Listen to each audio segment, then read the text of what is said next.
Vamos a dar inicio a la sesión de tarde.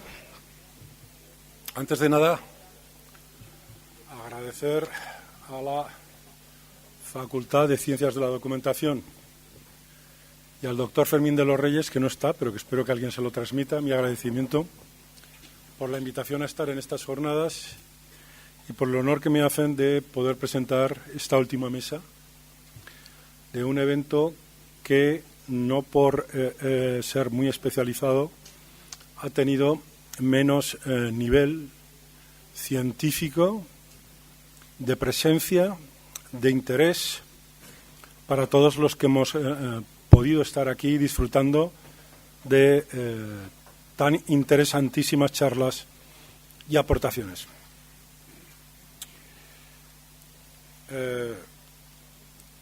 Inicia la jornada de tarde Elena Carvajal González,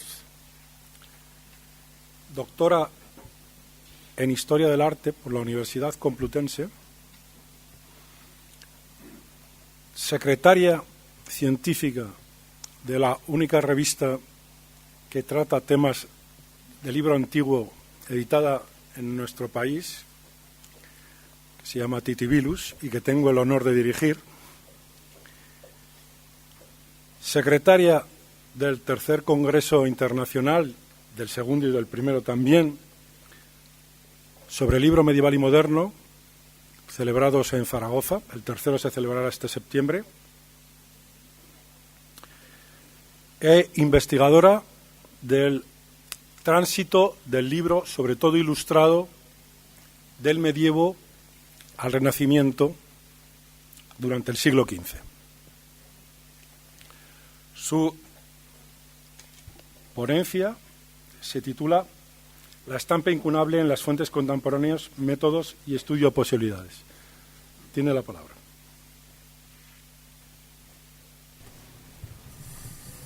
Buenas tardes.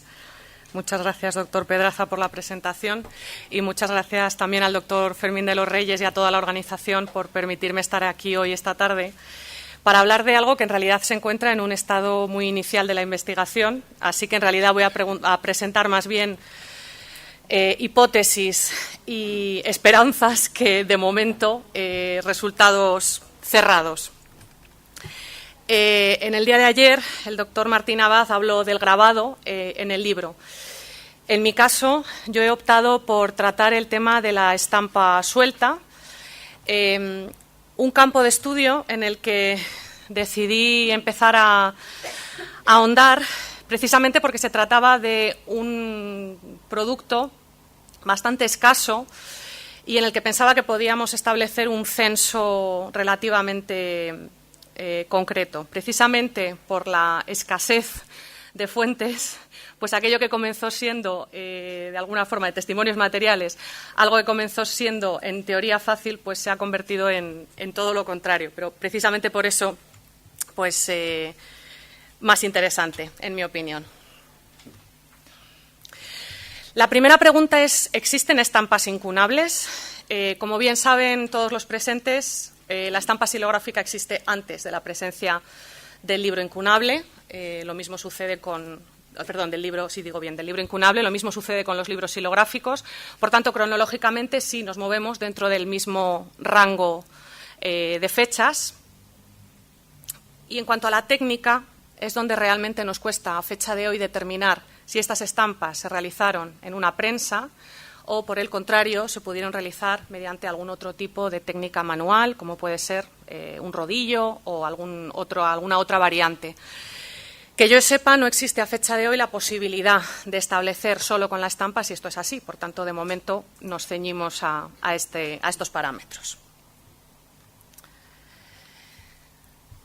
Es muy llamativo el texto del año 1493, 10 de septiembre, en el que Juan de Celada, un escribano, un notario de Sevilla, hace constar que Meinardo Ungut había impreso 50.000 verónicas en pergamino para el obispo de Jaén.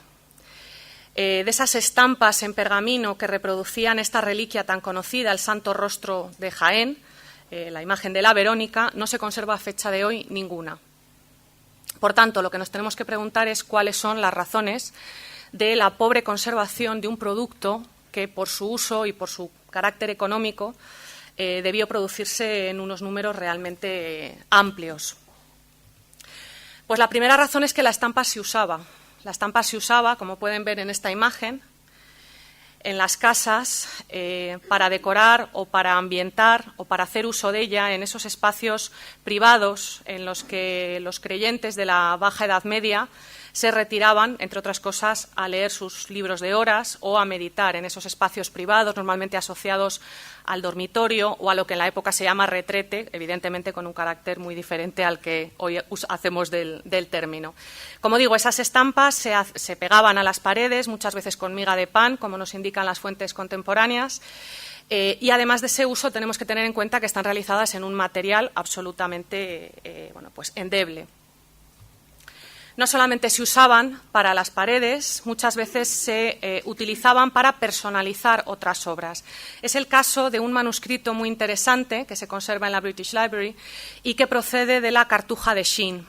Los monjes cartujos la realizan para una dama adinerada de la ciudad de Kent, y en ella, como pueden ver, van a mezclar una serie de oraciones manuscritas con unas páginas preliminares en las que se contabilizan las 155 heridas que, según la tradición, había sufrido Cristo en la Pasión.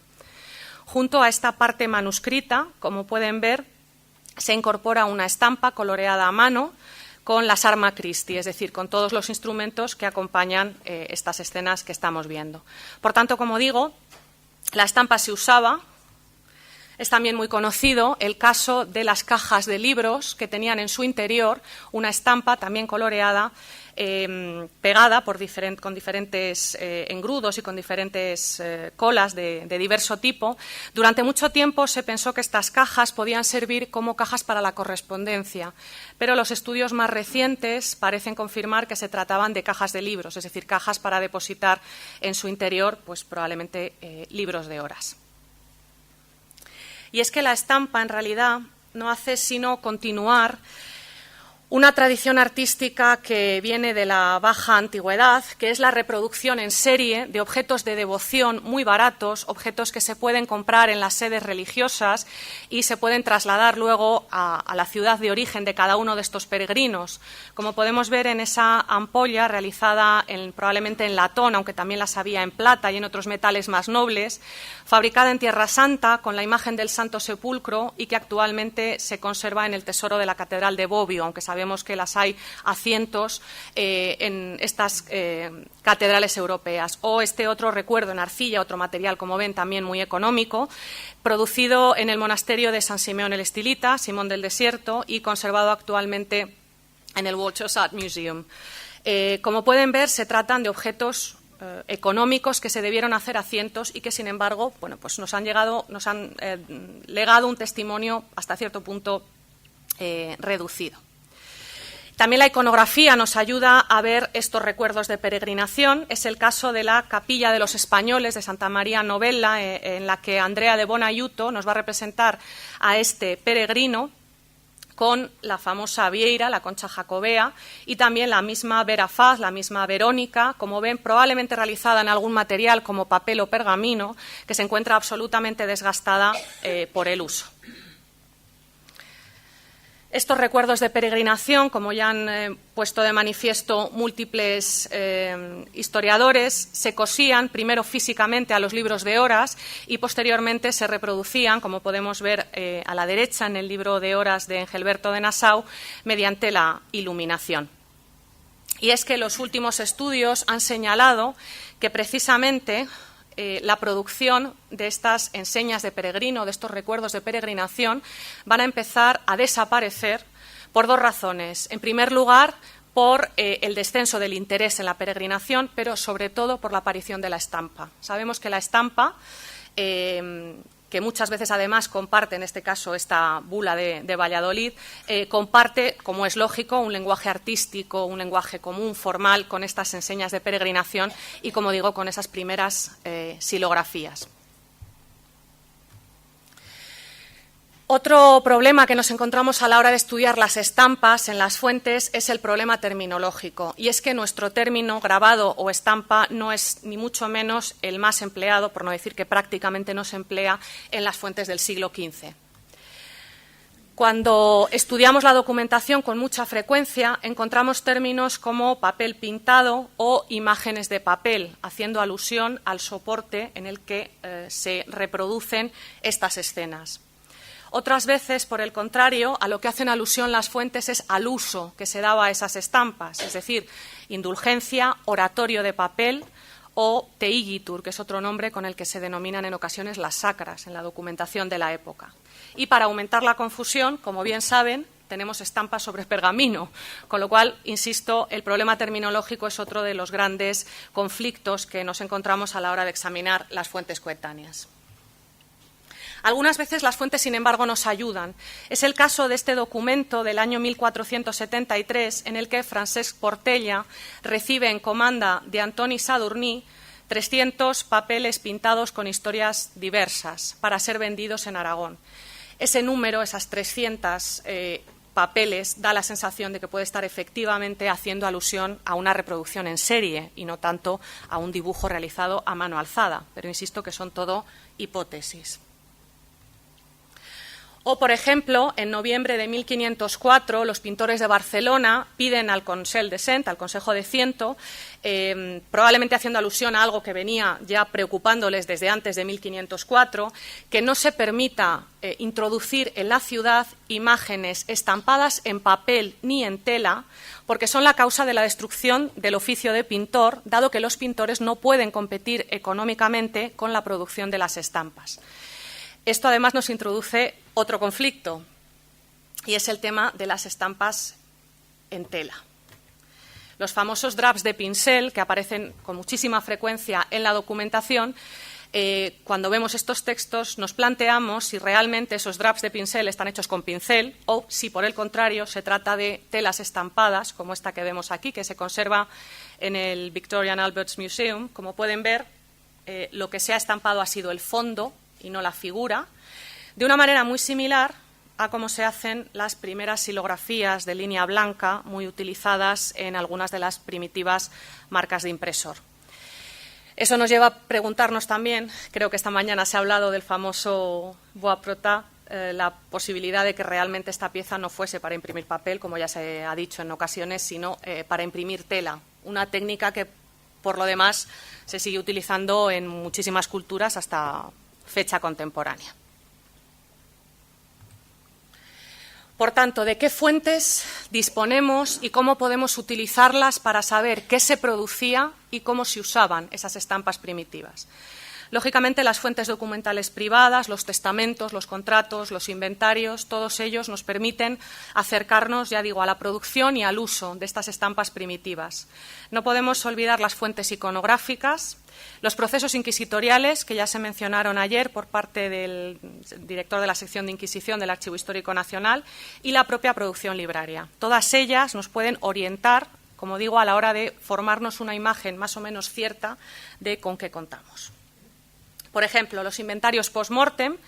Quería traer aquí el de Joan Llop, un guantero, un vendedor de guantes barcelonés de origen alemán, que a su muerte poseía en su taller en 1491 500 figuritas cerámicas de Jesús y otros personajes, pergaminos pintados, varias tablas, 86 draps de pincel, una partida de papel con trazas de planchas de cobre y 40 hojas de papel con el nombre de Jesús, es decir, con el monograma silográfico del nombre de Jesús y la leyenda Non est aliud nomen.